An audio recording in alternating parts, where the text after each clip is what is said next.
Greetings and welcome to everyone joining us today from Russia and beyond for our first in the series of weekly webinars to discuss the future of the post-COVID world.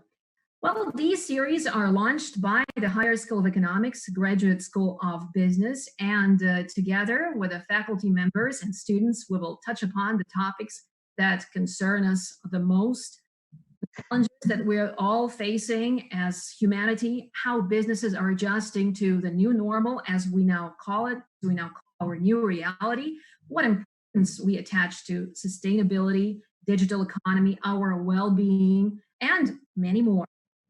You can join our webinar sessions every Wednesday at 5 p.m. Moscow time in October and November. And also you will have a chance to meet the faculty members as well as the very talented student force and ask questions and become part of the Graduate School of Business community. Once again, thank you very much for joining us today for this webinar. And today, the topic of our discussion will be sustainability as a lifestyle, consciousness, balance, and future. Let me introduce my speakers, my fellow panelists today, and they are Ekaterina Ivanova. Hello, guys. Ekaterina is Associate Professor of Graduate School of Business, Department of Strategic and International Management. And with us today is a master student at the Graduate School of Business. His name is Sanjar Ankildiev, and he's currently doing his master's in International Management. And he's very passionate, as he says, about management consulting. And my name is Marina Joshi. I'm a cross-cultural consultant based in Moscow in Russia, and I will be moderating these sessions, these webinars. Thank you very much once again, and let's begin our conversation because there are so many things that I would like to discuss today, and basically all of us are curious about. We're curious about our new reality. What are we going to be doing in the months to come? Because we live, yes, we knew that before, we live in the VUCA world, volatile, uncertain, et cetera, et cetera, et cetera. But right now, this situation that we are all living through puts some very, very different demands on us. We have to be very flexible every day because every day we're coping with something new. And since the topic today of our conversation is sustainability, I would like to begin by asking a general question. Just to paint the picture with a broad brush here, as they say. Ekaterina, so why you think sustainability is so important? Why do we talk about it so much? I want you to give us the view from abroad and what's happening in Russia. Let's compare some trends and attitudes. So let's begin by just talking generally and then go into specifics. Oh, thank you very much, Marina. Happy to be here with all of you. Thank you for joining us. I'm joining today from Vienna. This is also part of the story about being at the Graduate School of Business as an international faculty member and part of our internationalization. So I have two perspectives on sustainability, one based on my Russian experience, one based on my European, and I'll try to bridge both. Of course, today sustainability is already becoming a new norm. We live in a time of paradigm shift, and a lot of businesses are reinventing themselves in order to fit into this new reality, which is really, really difficult. And with all of the changes happening around, we need to adjust to be able to stay and adjust to this new reality. We have to follow the purpose and the passion of the business. So you can also say that sustainability is becoming a buzzword. That's true, because there are many different words how you can describe what it is. But we're talking about responsible business. And for responsible business, we need a language of stakeholders, not only shareholders, as we used to have it in mainstream management theories. So from my perspective, in the theory, we have a big paradigm shift happening now on Absolutely. what is well, very interesting. I'd like to pick up on what you just said. You know, you said that sustainability is becoming a buzzword and also paradigm shift. It's interesting. So on the one hand, it's a buzzword, which means it's trendy, people talk about it. What I'd like to know here is how much substance is there behind this buzzword? Because, you know, let's say pragmatic and rational here. maybe some will say it's a cynical sort of view. I, as a moderator, will be taking the role of a devil's advocate sometimes here in our conversation. So how much substance do you see behind all this talk? Do people actually really practice what they preach? Or is it just, something trendy? Let's pick up the trend to sort of come across as fashionable, as progressive, et cetera, et cetera, et cetera. Because some companies, let's be honest, just pick up the trend and not really practice what they preach. Yeah, of course, we have cases of greenwashing, but we need to distinguish between really companies who are doing what they believe in, who have strong corporate culture, who have the values that drive them, who have the purpose that really defines what they're doing, who are using ESG, environment, social and governance indicators that shows that they're responding to the societal needs by producing the products that consumers want, by not harming the environment, by having stakeholders involved in everyday practices, by having structures. So in the big world of corporations, we now see a trend with B corporations. This is a specific way how corporations can prove that they are good. And we have now Unilever, Patagonia as examples of big multinationals that go through this certification process, and they show us that they really care about their stakeholders, that they take it seriously, that this is not something, called greenwashing. No, it's not. Yeah. That's certainly a great step because, when we see big companies setting new trends, it sends a very, very strong message to people like us, to regular members of our community, and sets a great example. What happened today, actually, it's interesting. When I woke up in the morning, what I usually do is I check what's happening in the world, as everyone would today. And I read an article about Ikea. Ikea just announced their new sustainability plan. They are announcing that they want to be fully circular by 2030. And what they're introducing now in there are 27 positions in different countries abroad, internationally. Maybe this will happen in Russia. I didn't have a chance to check it with the Russian office or with their PR office. Maybe the people who are watching us right now could do it while we are chatting this. Also, I'd like to remind our viewers and members of the audience that they can address their questions in the chat. There is a chat option, and we will bring them up in our conversation later. So please do that if you have something to share with us. So back to IKEA. They just want to appear as a very responsible company, shop, as a company that is close to people, that have a very strong communication I'd say policy strategy with the people, because I think it's established some very, very good ways here to talk to people, to get the message across. So what they're doing is they're asking people to bring back their old furniture. I don't know if it's just the IKEA furniture or any furniture, but even if it's just the IKEA furniture, it's still good. I mean, you don't just throw your furniture away, you bring it back to IKEA, they recycle it, and guess what? They give you a 50% voucher. So you can use this voucher to buy something new. On the one hand, yes, they stimulate a purchase, a new purchase. They are a business after all. So businesses, as we know, have to make money. Whether they're sustainable or not, hopefully more businesses will become more sustainable and responsible, but nonetheless. And also, we are getting closer slowly but surely to the holiday season. There's Black Friday coming in November. There's Christmas coming in November. Hopefully New Year that will take 2020 away. We'll say goodbye to this year. So a lot of people will be buying and buying and buying. Some people will be buying responsibly. Some people irresponsibly. What happens after Black Friday and after holidays? People throw away all the things they bought because most of those purchases were impulse purchases. How can we address that? So this is certainly, you said paradigm shift. Yeah, so exactly.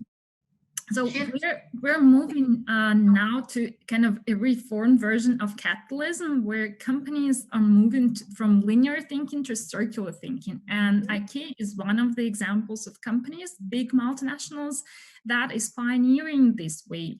Yes, they have a long history, and in fact, in Russia, we also have these practices where you can bring, at least in St. Petersburg, your old furniture, some of the pieces, and IKEA will recycle it. So they take the 3R concept, reduce, reuse, recycle seriously, and incorporate it into their business model. So any of the Russian citizens can now go and do it, or use their wonderful app where you can actually see what you do every day and trace your own carbon footprint or your own small actions, where with what you do on a daily basis, you can see what's the impact that you're making on the environment.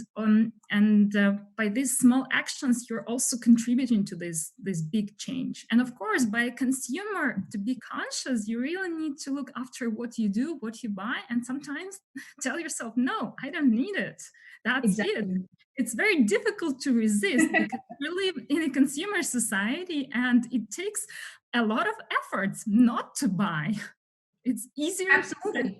Because, we are bombarded by so many offers. Every day we open our smartphone in the morning and we see commercials, ads, buy this, go there, do this, et cetera, et cetera, et cetera.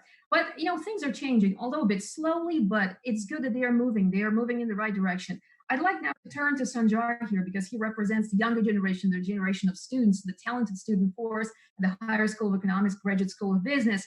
Sanjar, tell us, what's the younger generation thinking about all of these changes and trends? I mean, are they picking up the new trends? Are they happy about, how things are developing? Are they setting up maybe new projects, their own projects? What's happening there? Do bring us up to date on this one. Yeah, first of all, thanks a lot for inviting me to your conversation. And for me personally, that's a very big issue, which is actual and which is hotly discussed actually today by all our group mates, by all the young society representatives. And in general, I guess that this issue related to sustainability was not the question of if, that it was just the question of when. And I think that maybe today that is the moment when we have realized that some changes should be made. So we have already talked, and Ekaterina mentioned that now it becomes trendy. So this is a moment where we have to change our paradigms and understand that it's important for us. And I would say that for youngsters, it's extremely important today to promote brands which might be related to sustainability, brands that care about people, and I think that it creates additional value, which is highly appreciated by youngsters. Mm-hmm. Well, fair enough. Certainly. I mean, the younger generation is looking very closely at companies, at brands, at what they stand for, not just what they sell, but what sort of values they demonstrate. That indeed is true. But I'd like to turn back now to Katerina for maybe some linguistic analysis of how sustainability is perceived in Russia, in Russian society. So what do people think about it? Do they understand what it is? Also, it's interesting, you mentioned carbon footprint. How many people actually, know what it is, know how to lessen this print, make it sort of not as big as it is right now? Oh, thank you, Marina. Oh, sorry, Sanjar. You want to go first? I can share my experience when I gave my TED Talk a couple of years ago, thanks to HSU students in Nizhny Novgorod. After I did it in Russian, the people who came to me and asked me, what is sustainability, устойчивость? And they were referring to a chair. And I felt that there is no such a positive connotation that this term has in the Russian language. So we have to explain what that is. But now more and more experts are involved in this discussion. And we see educators, we see consultants from Big Four and management consultant companies who are there. We have university professors who are members of the Arbain network. So it's becoming more and more understandable and becoming is becoming part of the Russian language. But even in the English language, the paradigm that I talked about is changing. So now we're talking not only about people, planet, profit, or triple bottom line that John Atkinson introduced a few decades ago. Now we're talking about sustainability in a sense that the business should be responsible, resilient, and also working to make our economy more regenerative. So the 3 R's are now becoming the essence of sustainability. Excellent. Well, I think this is the right time to put a question to our audience, to put our first question. We've prepared a series of questions for the audience here. So the first question that I'd like to ask your audience is, are you familiar with the UN 17 Sustainable Development Goals? This is a yes or no question. So either you answer yes to this or no. We're going to give you like a minute or two to answer this question, and Sanjar will be keeping his very, very sharp eye on the answers, and then he'll bring us the results. Okay. While we are waiting for the members of the audience to answer this question, let's carry on our conversation. It's interesting what the big companies are doing, certainly, because they are setting the trends. And what we have here is that we have two sides in this. Yeah, we have, on the one hand, we have big companies, big corporations setting the new trends, wanting to be more responsible, changing their business strategy, which is not easy. And then we have grassroots. We have people like us, people like Sanjar and his generation, who are very, very concerned about the future. Yeah, about what sort of future they're going to be living in, what sort of resources they will have in the future. So we have these two players. But what about countries? If we could probably have a look at what's happening in different countries, what countries are taking the lead in sustainability, what countries are sort of still not sure, whether it's the right way or not, whether they have doubts or not. And of course, where Russia stands in all this. I mean, what's happening in Russia? What initiatives are being developed here, if any? Well, probably I will start by putting us geographically between the European Union and China as our big neighbors on both sides, East and West. And here we need to follow the trend that Europe is setting. And here they want to be really leaders on sustainability with the European Green Deal, a policy document that was introduced last year, the end of the last year. Europe wants to be the first continent that would be climate neutral by 2050. And China just set another objective to be also carbon neutral by 2060. So those are the big ambitions that we have both on East and West. And being part of the Paris Agreement, Russia also is part of this conversation. So we are also moving into that direction, maybe not as clearly in terms of policy, but I believe we have a lot of activities that our students are doing. And I suppose Sanjar can share some of his experiences, and I can continue with what students at Graduate School of Business are doing. Yes, actually, a lot of work is done in Graduate School of Business in terms of sustainability. For instance, we have Green HSE.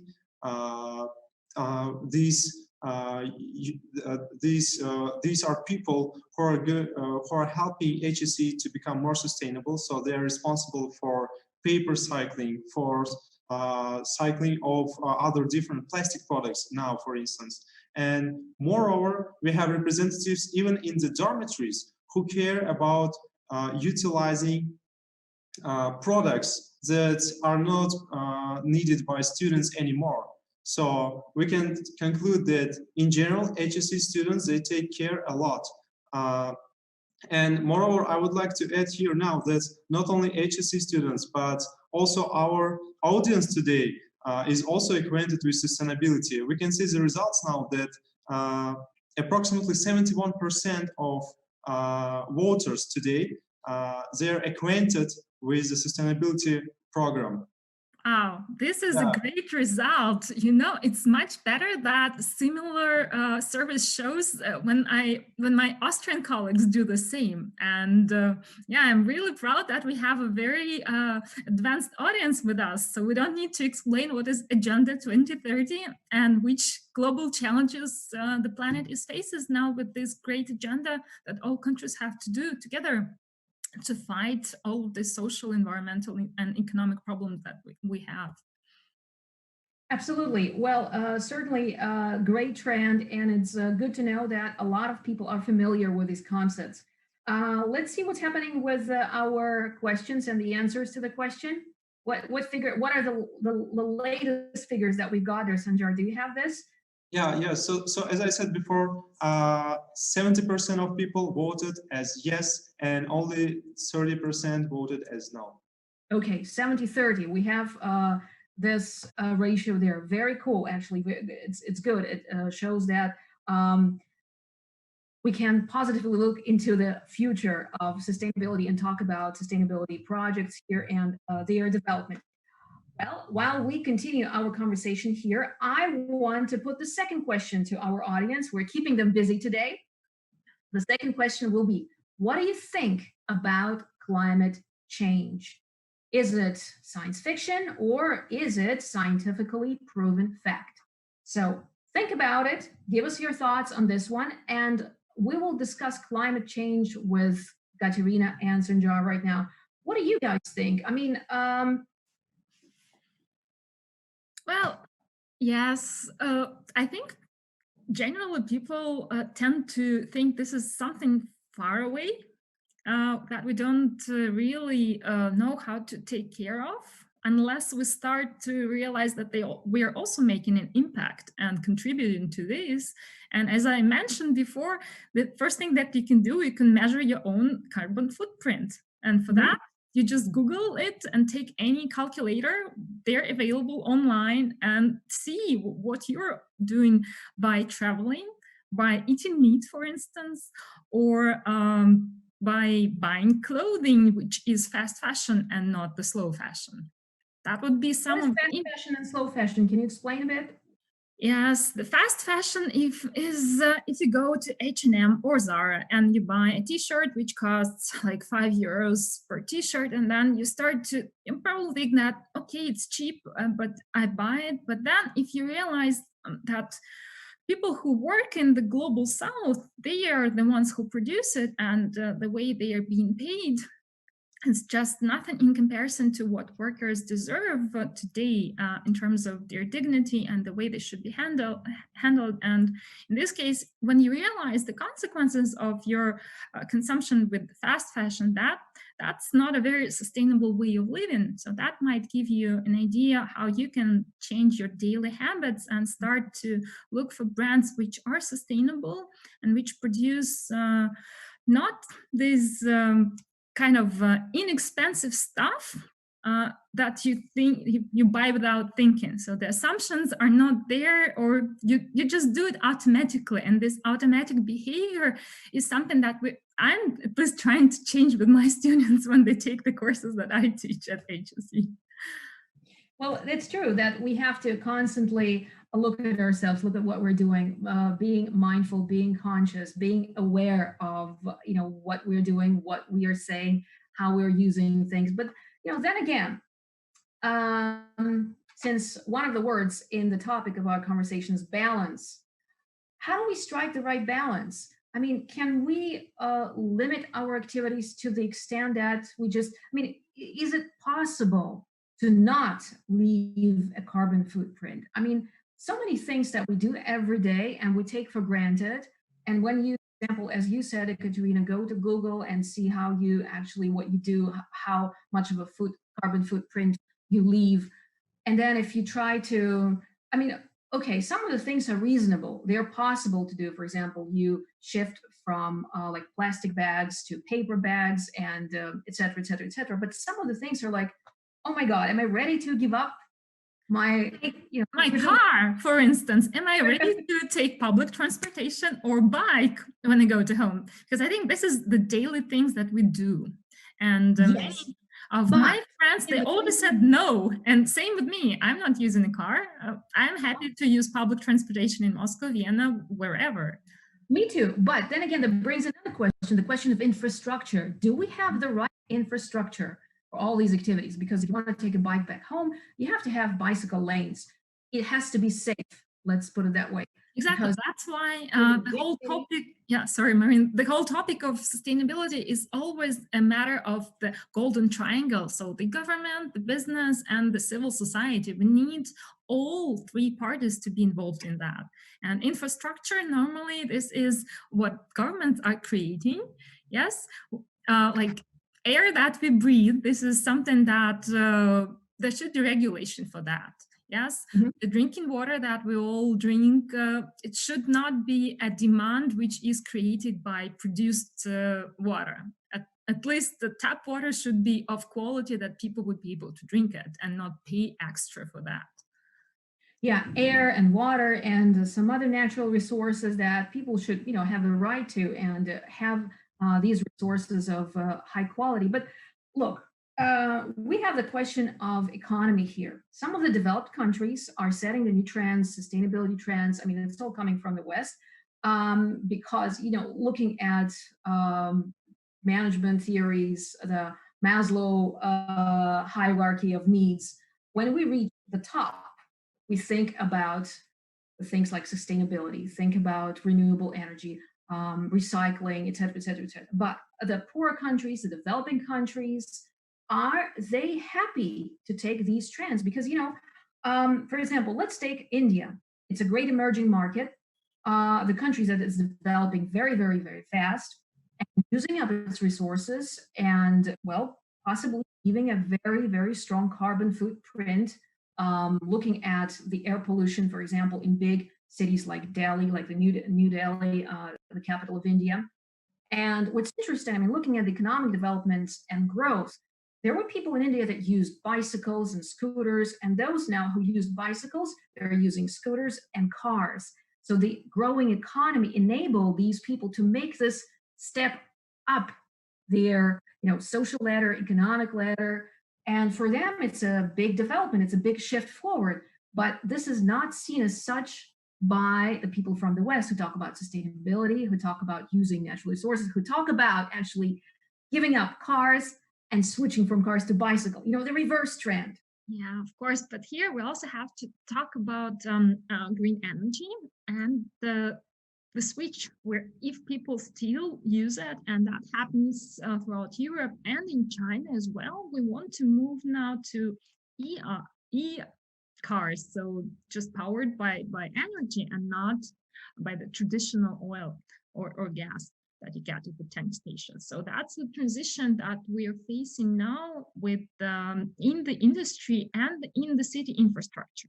So the pollution is the problem that concerns all of us. And in India, there is a wonderful doctor, Kumar, who is making public the problem that Indian society faces now because of the big problem with the air pollution and the lungs and the cancer that people have. And this is the problem of public policy. And India is also switching and making policy to prohibit coal as a source of negative pollution. And many international finance institutions like IFC are no longer investing in coal as a business. So we now see a big shift in the energy and the transition from dirty energy to clean energy and green energy. And that's, of course, something that will improve the general situation. That's why Tesla is becoming so popular, because the new generation, they simply want better cars that don't pollute, because this is something that concerns all of us. Absolutely. And we in Moscow already have buses that use electric energy, and they use the sun energy. So that too, hopefully will change the quality of air in the Russian capital. Sanjar, let's turn to you now. So how are we doing on the answers? What's happening there? Yeah, actually, 81% of our guests believe that climate change is important. Wow. And as for me, personally, I also believe that it is important.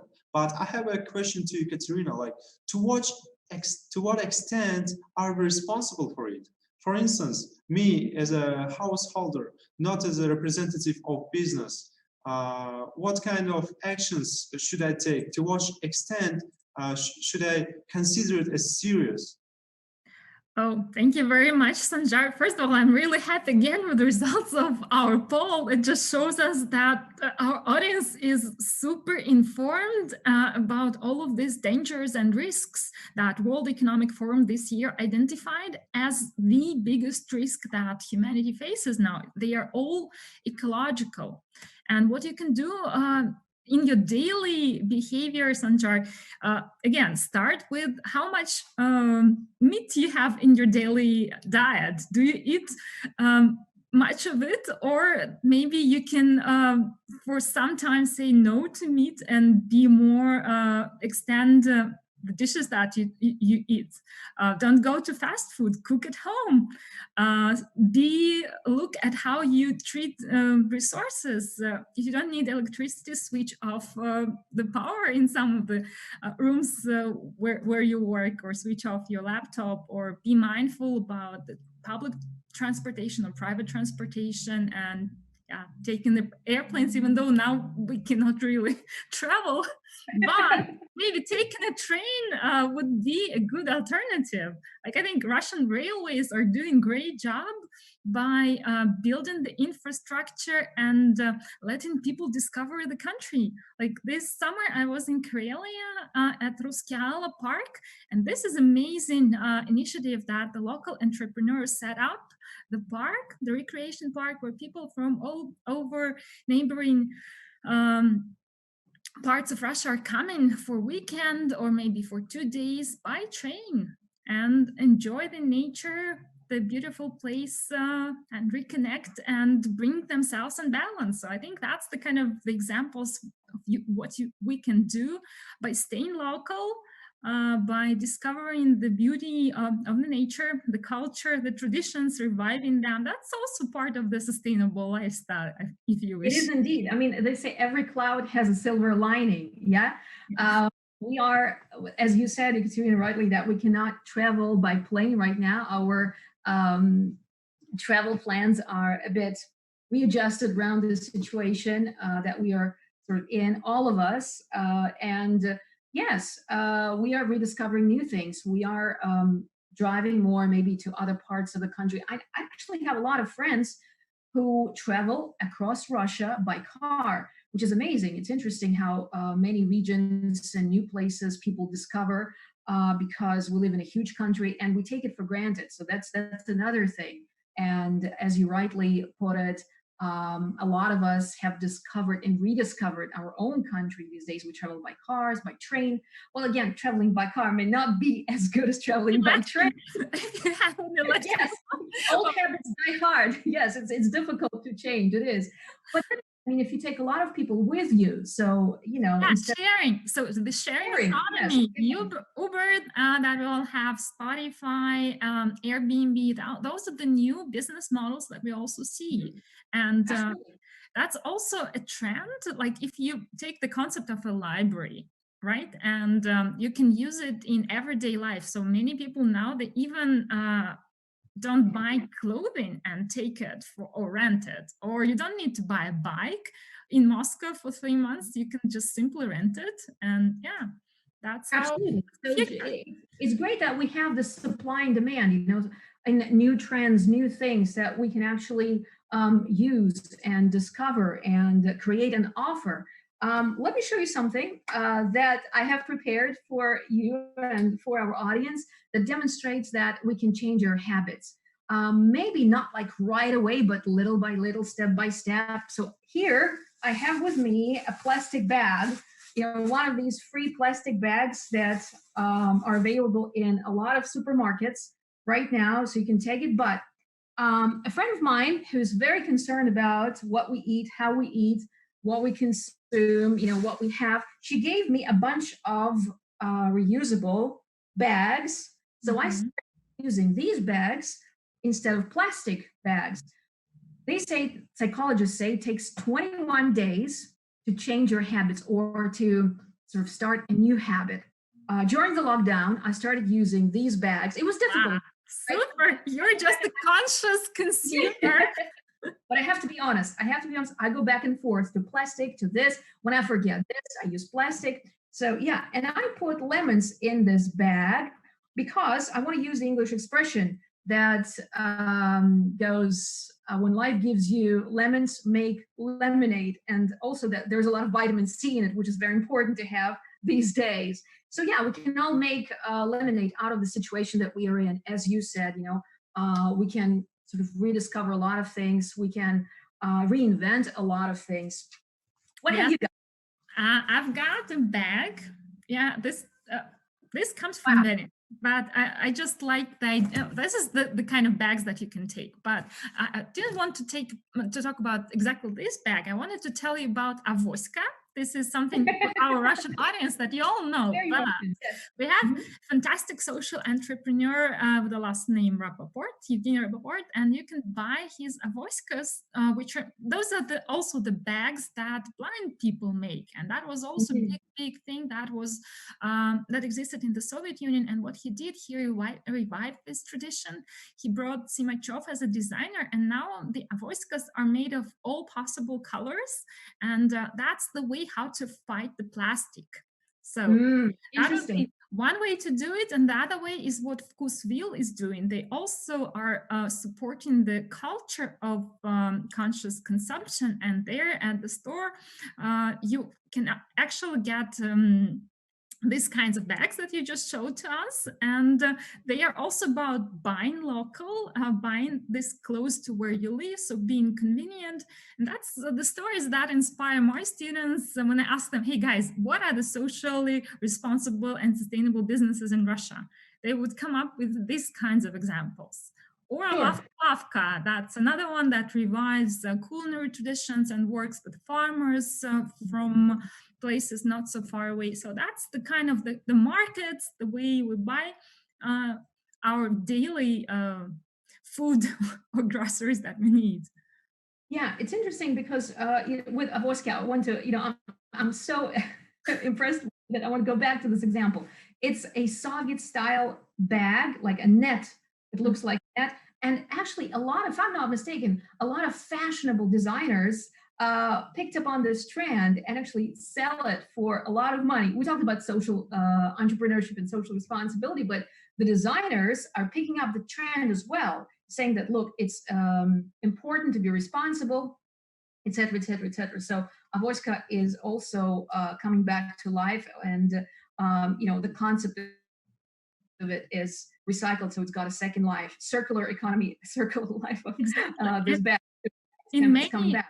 Sorry, in many museums in Europe, you can buy it in the museum shops. And the same trend happens in Garage in Moscow and in many other locations where artists are also reflecting on what happens in the society. They give ideas to entrepreneurs, and this kind of cooperation starts to become mainstream. And that's what Sanjar's generation, I think, picks up. And that's the kind of future that they want to create. So less consumption, less pollution, better business models, service instead of product maybe sometimes, so you can reduce the amount of resources that you consume every day.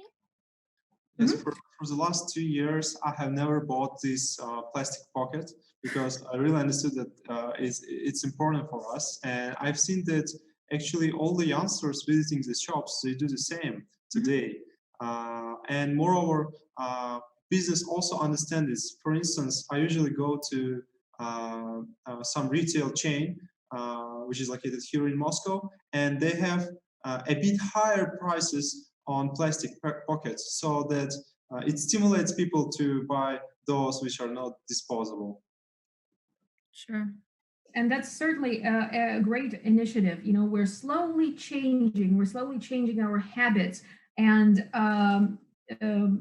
becoming more responsible. While we continue our conversation, I'd like to put another question to our audience. And it is as follows. Do you believe in business with purpose and passion? Yes or no? Yeah. So while you're trying to think about this, we'll carry on our conversation on sustainability, balance, and future. So as we have admitted, we have to look at ourselves first. We have to reevaluate things that we do and see what little steps we can make, because a journey of 1,000 miles begins with one step. So if you make little steps every day, things will become your habit. Yeah, and then you will change, and you will see that you are actually making an impact. So it's important, little by little. Every little helps, as they say. So if everyone becomes, if more people in our circle become responsible, become more aware of how they consume, what they do, we will eventually live in a better place. Sanjar, I also want to turn to you and maybe give us some thoughts about what concerns your generation. You said that the younger people that you know, the students that you know, go to stores with their own bags. Some people bring their own cups when they go to coffee shops. So this is the little that they can do, yeah, to improve the situation. What else is there? What else young people are saying and doing and thinking, things that they are inspired by? Basically, I would say that youngsters are ready to take more cardinal steps and they're ready to change their lifestyle. But most of us consider that the main problem is the main problems are restrictions, basically. We don't have these kind of opportunities to use only premium segment products which support sustainability, because as for me, I tend to think that sustainability is more about premium, because sometimes it costs a bit more than those which are, you know, like disposable and so on, and it makes sense actually. So, and moreover, I guess that we use plastic. For instance, we go to we often eat fast food because that is a question of like speed and money. So young generation is motivated to do everything in very fast way and for the cheapest price. So if we talk about these two parameters, can we also include sustainability here, or is it about another thing? So that is the main problem of young generation, I guess. But in general, we are ready to take big and more than significant steps. For instance, as I told you before, now I visit the shop only with non-disposable pockets, which can be used several times. And also, I have actually reduced, yeah, this one. I have actually reduced meat consumption because I've watched some impressive movies about ecology, and I think that that is something what we have to learn actually. More of us could be more responsible if we would know and understand how important it is. Yeah, so education here and showing an example by being a role model, talking to people, and maybe the choice of your future employer, that would be also something where you can show this choice, yeah, right? Where you vote if you want to work for a company that shares the same values as you have. So I'm wondering what kind of responses we'll have for our last question.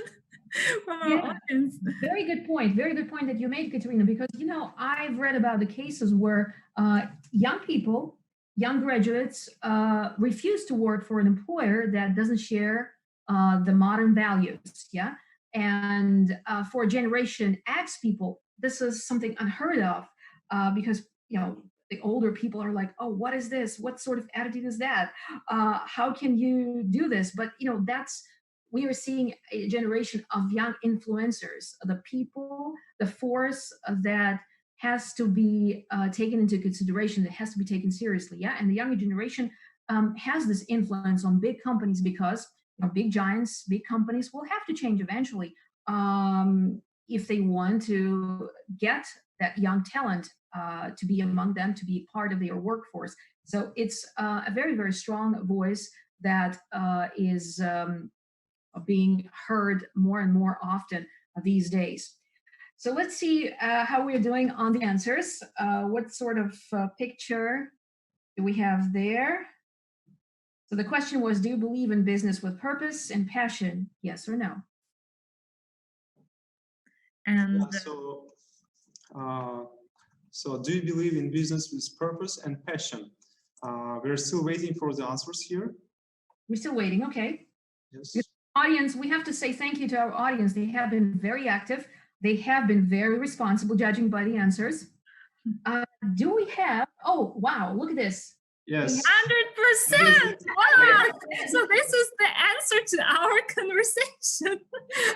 We have people who demand business with purpose and passion. And you know, this question comes from Ed Freeman. He is the most distinguished professor in stakeholder theory, the father of this theory. And that's his new language of business that he keeps saying, guys, if you really want to do something, that's the way to do it. And those businesses that are for the long term, that's how they can actually attract the best talents, by giving them tasks and creating the atmosphere where people can really show their best by doing meaningful work. And here I would like to comment out that our graduates from HSC, sometimes they receive offers from different companies, and from time to time they tend to decline them because of sustainability. Let me bring a small example. A friend of mine has received an offer from a significant tobacco producer, but he was against cigarettes, so he decided not to work there. Yeah, exactly. This is a typical scene industry where not everyone is ready to work, because this is the tough decision that you can make. Yeah, and it's a huge part of the problem or the part of the solution. So absolutely, absolutely, and it's a big wake-up call for a lot of companies. If they don't change, they'll be out of competition and will be ousted and will no longer be in the market. So it's something to think about. There's a lot of food for thought there. Speaking of food for thought, let's give another question to our audience here. And this question is a word cloud sort of question. We want our audience to give us their thoughts. So we'll see a nice word cloud afterwards when we receive all the answers. But we can only have 32 entries. So the question is, how do you understand sustainability? Give us associations. Give us the words that spring to mind when you hear the word sustainability. And I've been given some clues. Yeah, exactly.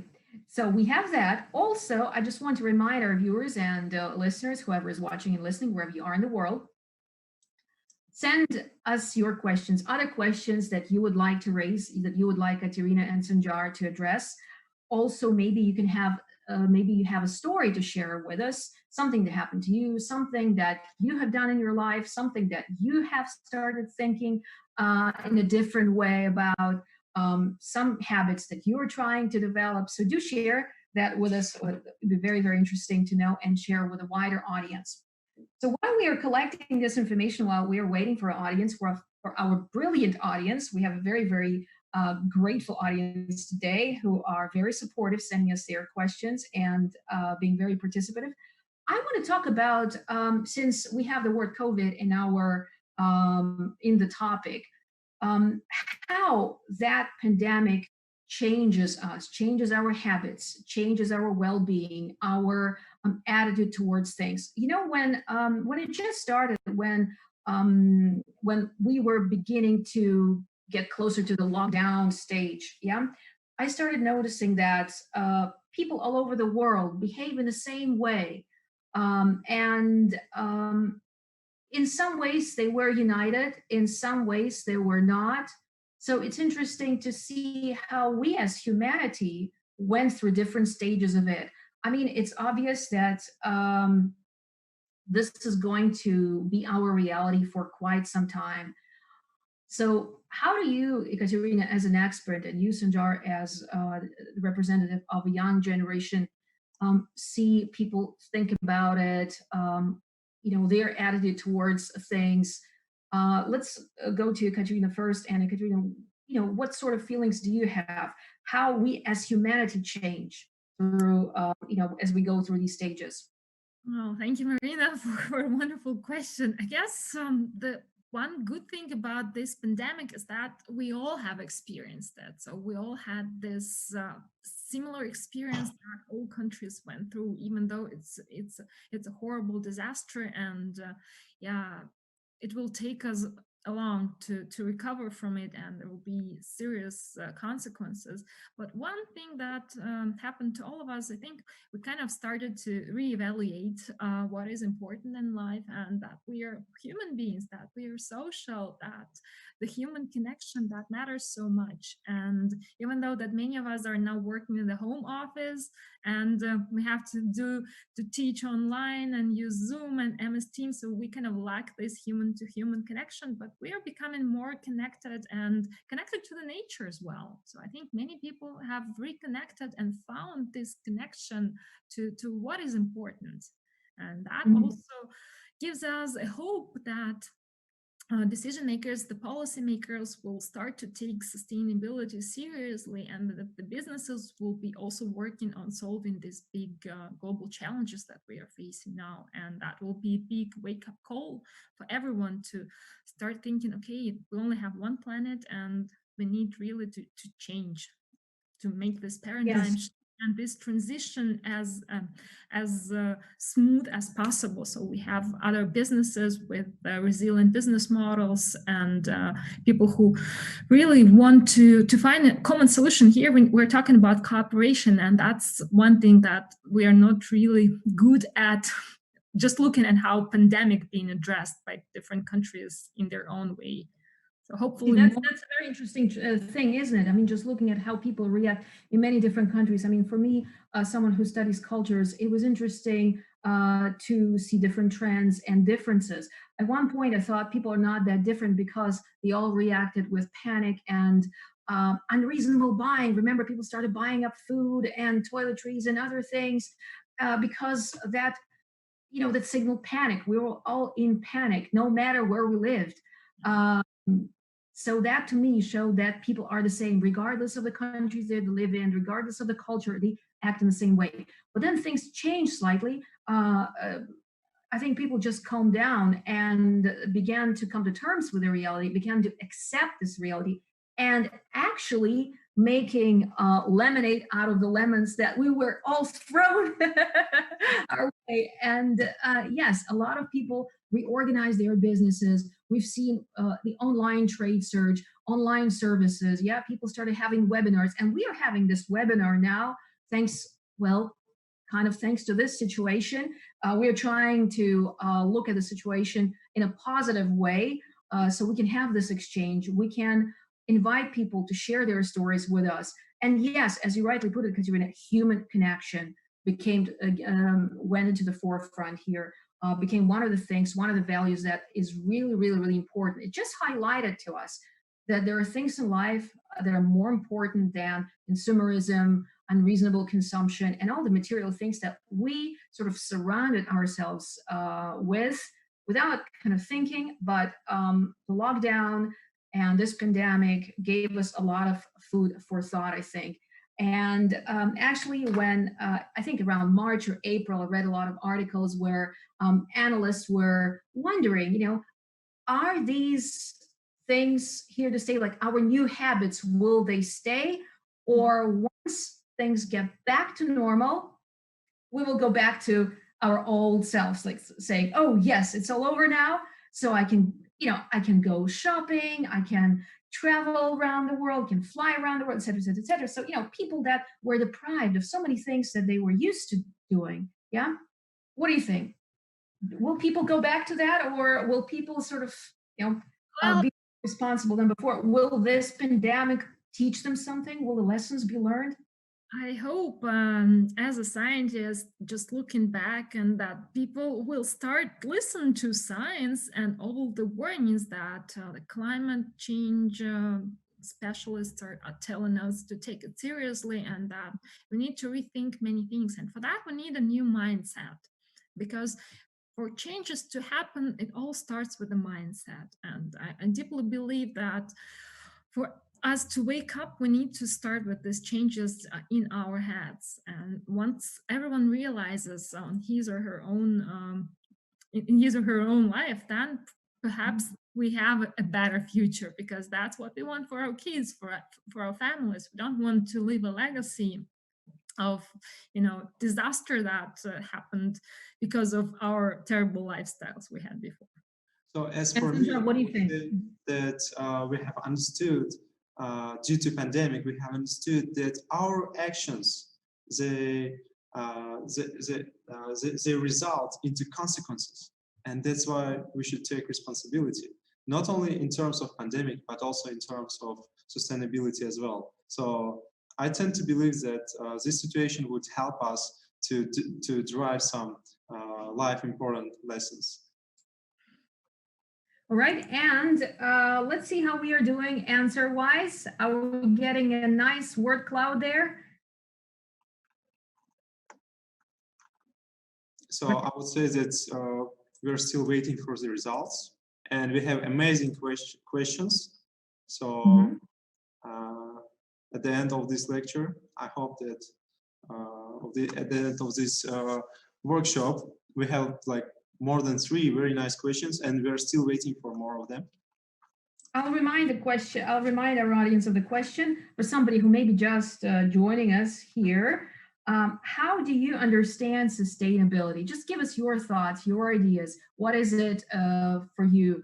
Is it change? Is it change of your habits, usual things? Is it something positive, or is it something that you're afraid of because it's going to drastically change your life? So think about it in this way. Also, I'd like to remind our audience that today we're talking about sustainability as lifestyle, consciousness, balance, and the future. This is the first in the series of webinars organized by the Higher School of Economics, Graduate School of Business. So it's a great chance for you to participate in these conversations. We'll be very, very happy to hear your stories, your feedback, your questions. So you can send in your questions for our future discussions, future conversations. Do check out the website where we have the schedule of the webinars. They're still to come. There will be 6 conversations. In fact, there'll be 5 conversations because this is the first one, and there's 5 more to go. Look at the topic that you're interested in. Share this information with your friends, somebody who may be interested in having this conversation, in participating in these discussions by sending in the questions and stories. We will, of course, read them out, voice them here. So do participate, become a member of our wonderful community here. So let's see, any word cloud there? Yes, we are waiting for it still. I guess that more people have to vote. Okay. I mean, we were so happy with our audience's previous question, which was, do you believe in business with purpose and passion? And everyone gave us 100% support there, which was great, which was very, very optimistic and giving us a lot of encouragement and optimism here. But we're still waiting for this word cloud to shape, to form, and see what answers we'll get in the end. Sorry, Marina, maybe we can take one of the questions that came from the audience, Sanjar. Okay. Do we have any? Oh, we cannot hear you. So there is one great and global actual question. What is Russia doing about sustainable development goals? Oh, to answer this question, I would suggest everyone to have a look at the report that the Russian Federation produced this year on the implementation of 17 Sustainable Development Goals. That was publicly presented this summer, and it's a 200 pages, over 200 pages report where the government, in cooperation with the business community and the civil society organizations, including Higher School of Economics, provided answers and best practices and what we are doing in terms of achieving and contributing to on the country level. Also, there are a number of publications on coming from my colleagues at HSE saying that, okay, yes, that's good, but given the COVID and the pandemic, we might need to change some of the SDGs because they might not be as relevant now as they were before. So that's what I would just say in brief on that.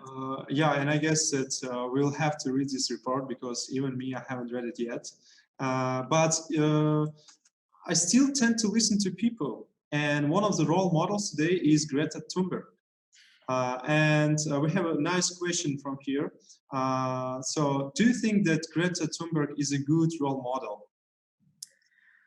Well, I think she gave us a sign, a warning, and she inspired a lot of people around the world to take action, to go on Fridays for Future or Extinction Rebellion, and just to take action. So I think in terms of change, she was a good example, a person who tried to show us, hey, that something is wrong, and adults picked it up, and she was invited to the World Economic Forum, to the United Nations assemblies and meetings with the General Secretary. So I think she did an important role. So I personally have big respect for what she has been doing.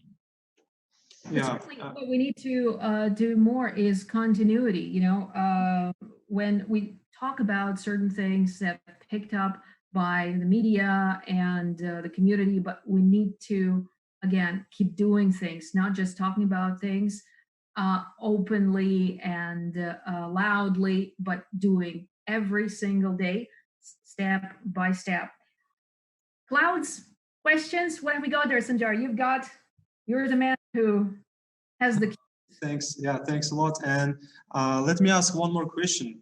We have a nice guest from Pakistan, and his question was related to labor market. So let me just adopt this question in terms of our discussions. What is the relation between employment and sustainability? Like, does it create new places, or are we going to have unemployment because of caring too much about ecology?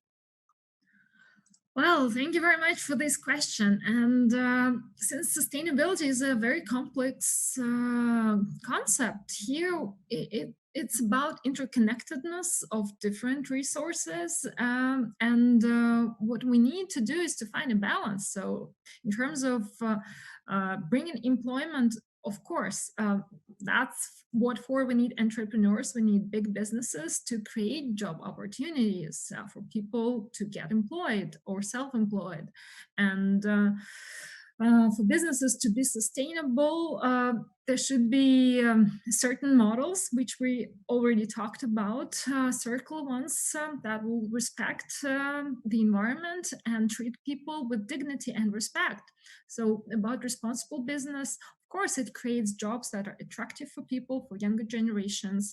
And we should try to also breach the inequalities between global south and global north in terms of jobs that would have equal pay, and there would not be people who don't get enough or whose salaries are not enough for quality of living that they deserve, that each of us deserve. So it's also a matter of inequalities that have to be addressed.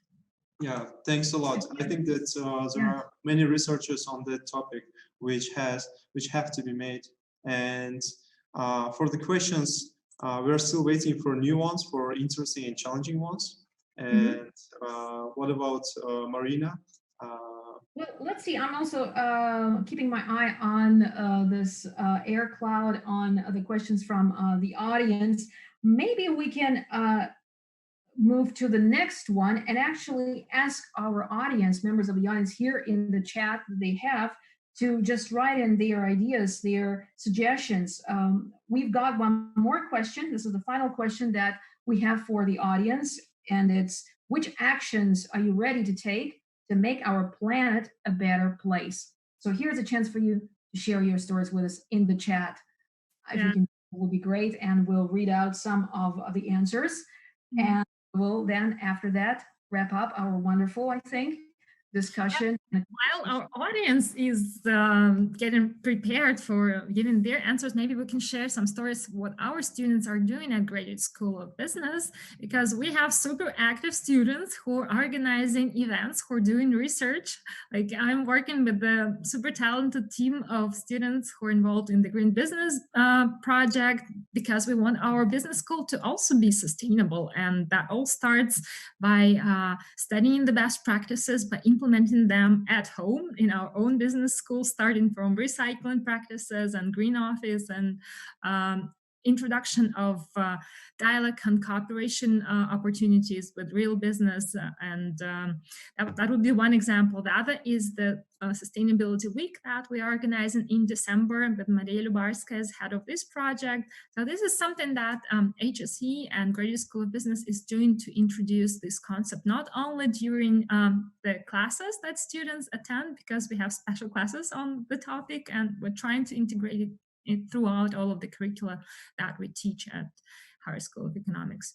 So a couple of examples, maybe Sinjar can add a few more from your perspective as a student. Yes, actually, it's even difficult to tell all the actions which are taken here in HSE. To be honest, when I first came here, I was extremely excited to see all these steps which are taken by students, and not only students, actually, also by professors, also by any academic and guests of HSE. And even once I was honored to meet Dr. Pisarides, which is a Nobel Prize owner, and he was here in HSE at Shabelovka Corpus, and we met here, and he has seen these baskets which were distributed especially for paper, for plastic. They were differentiated, and I've asked, do you have the same in your universities where you usually give lectures? And he's originally from Cyprus, but he gives lectures there in the United States and in the UK. And he says that not in each university it can be noticed. So at that moment, I realized that we're going forward and we're doing a great job. But of course, there is a lot of notes to learn from our European colleagues, because we know that in general, their indexes are much more higher. Yeah, so and actually we have this integration not only in university campuses, but also in the dormitories, as I've mentioned before, and at each block which belongs to HSE.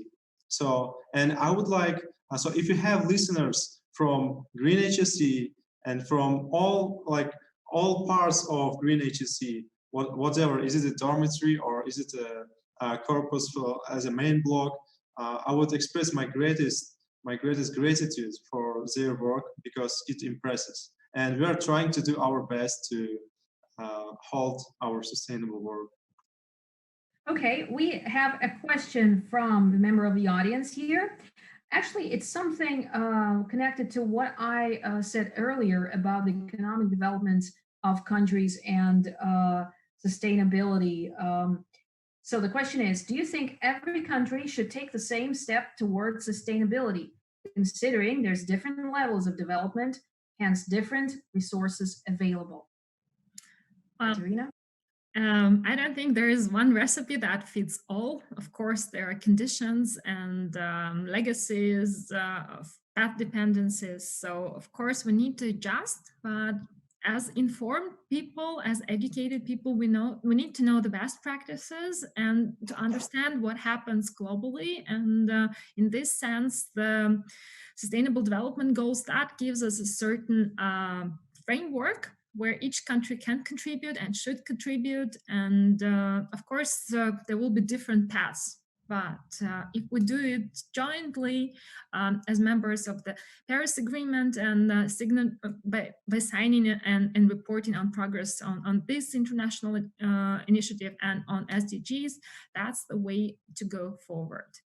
Absolutely. Well, definitely, there's a lot of food for thought here. And as you said, Katerina, we can act as a united front here and come up with something great and universal, maybe, because the lessons that we're learning from the situation, from the pandemic, is that it is important to have a strong human connection, of course, and also to act unanimously, to be together, to be united in the challenges that are coming our way. So let's see what we have having question-wise. If we don't have any questions, I'd like then to thank everyone for being with us today, because I'm sure we had the audience from Russia and the people who join us from overseas who are with us today, or maybe they will be watching the link on YouTube, so they can do that later. They can share this conversation with their friends. and we'll carry on talking about very, very important issues. I just want to remind the audience that this is the first in the series of webinars.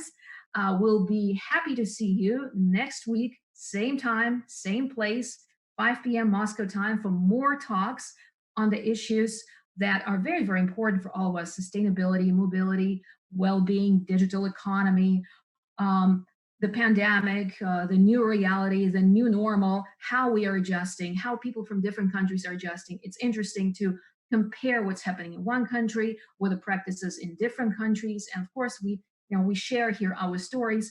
Once again, I want to say, do send in your questions and stories. We'll be happy to share them with a wider audience. And I'd like to thank very much the experts that participated in the discussion today.